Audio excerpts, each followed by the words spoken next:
आकाशवाणी भोपाल से प्रस्तुत हैं प्रादेशिक समाचार।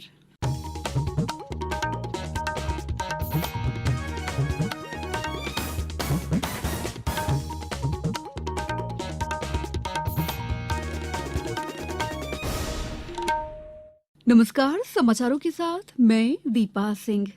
सबसे पहले मुख्य समाचार।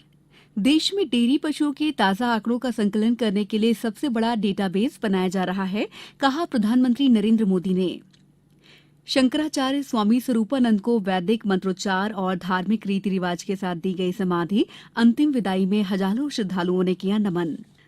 प्रदेश का विधानसभा का 5 दिवसीय मानसून सत्र कल से आज हुई सर्वदलीय बैठक और भोपाल समेत प्रदेश के अधिकांश हिस्सों में अगले 3 दिनों तक बारिश की संभावना, मौसम विभाग ने ऑरेंज अलर्ट जारी किया। अब समाचार विस्तार से।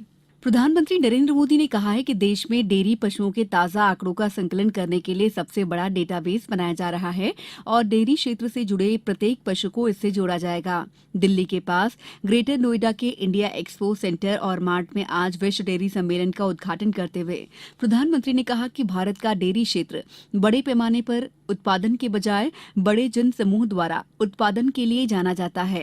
उन्होंने कहा है कि डेयरी क्षेत्र ग्रामीण अर्थव्यवस्था को गति देने के साथ साथ दुनिया भर के करोड़ों लोगों की आजीविका का एक प्रमुख स्रोत भी है। प्रधानमंत्री ने कहा है कि डेयरी क्षेत्र में 75% योगदान नारी शक्ति का है।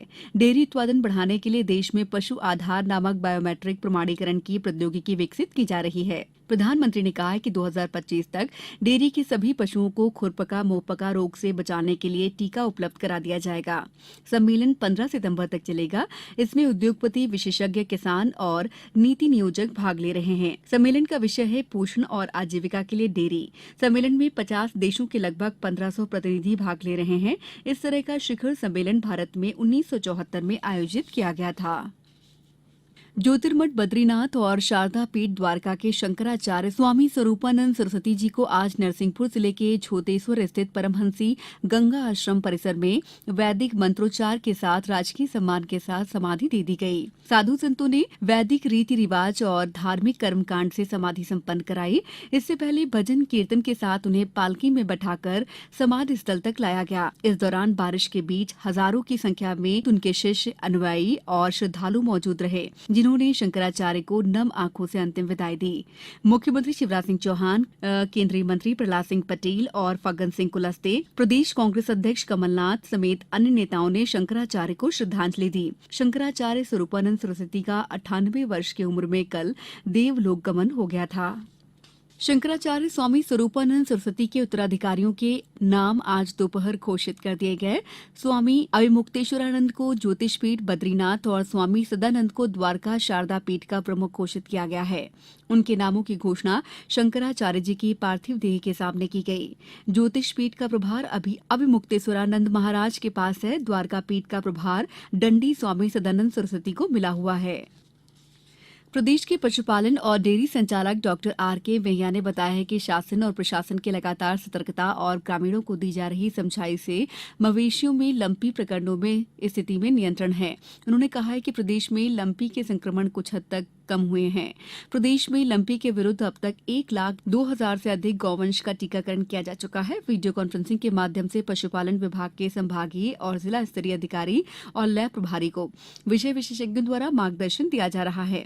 स्थिति की लगातार समीक्षा कर गौवंश में रोग प्रतिरोधक क्षमता बढ़ाने, निदान और उपचार जारी है। समाचारों में वक्त है ब्रेक का। ब्रेक के बाद समाचारों में आपका एक बार फिर स्वागत है। प्रदेश विधानसभा का मानसून सत्र कल से शुरू हो रहा है।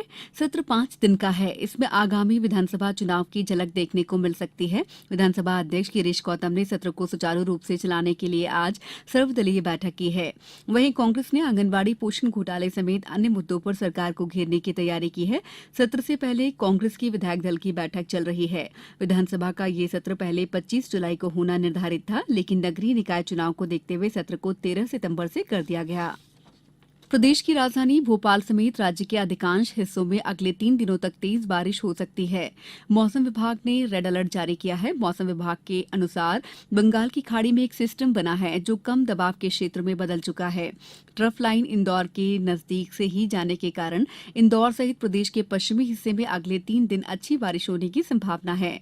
मौसम विभाग के आंकड़ों के अनुसार अगस्त में प्रदेश में रिकॉर्ड बारिश दर्ज की गई थी, लेकिन बीते 10 सालों की तुलना में सितंबर में अभी तक इस बार सबसे कम बारिश दर्ज की गई है।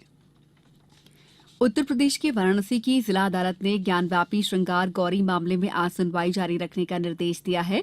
अगली सुनवाई 22 सितंबर को होगी। अदालत ने मुस्लिम पक्ष की याचिका खारिज करते हुए कहा है कि ज्ञानव्यापी श्रृंगार गौरी मामले में दायर याचिका सुनवाई योग्य है।